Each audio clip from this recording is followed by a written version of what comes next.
people forget that a lot of people making decisions in this building were alive when we didn't have a Voting Rights Act. And unfortunately, it seems like some of them would like to go back to a time when a lot of these groups were still disenfranchised. I was alive when women couldn't go in and sign for a house on their own in some states. But my parents, were one of the first generations of African Americans who had the right to vote the day they turned 18. But their older siblings did not have that right. And so, with all that being said, it's pretty significant. And it's significant also because one of the things I said in the press conference, it is amazing that we forget that the basis for the revolution was that Americans at the time were being forced to basically take all of their profits and all their money and send it back to England for taxation. Yet America had no seat in Parliament. They had no seat on any of the governing councils. And so all they were doing was just being worked, taxed, and then decisions being made about them without their input. Well, it's the same thing we have right now.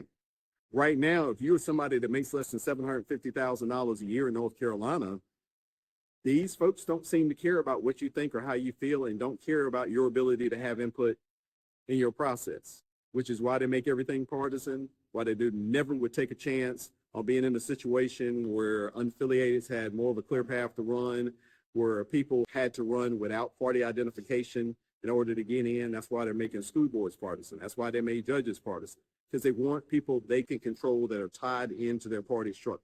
If you look at the names in all of these different campaigns and organizations and branches, the one thing that you see is there's a whole lot of this person has a child in this branch, and this person has a child in this branch, and this person has a friend that's making money off of these guys over here.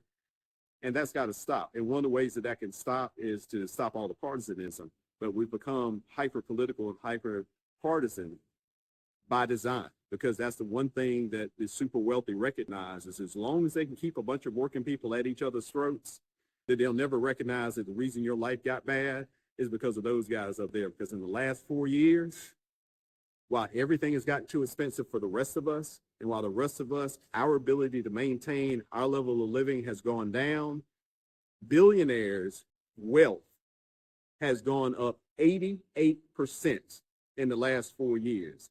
That is by design, and that starts in buildings like this.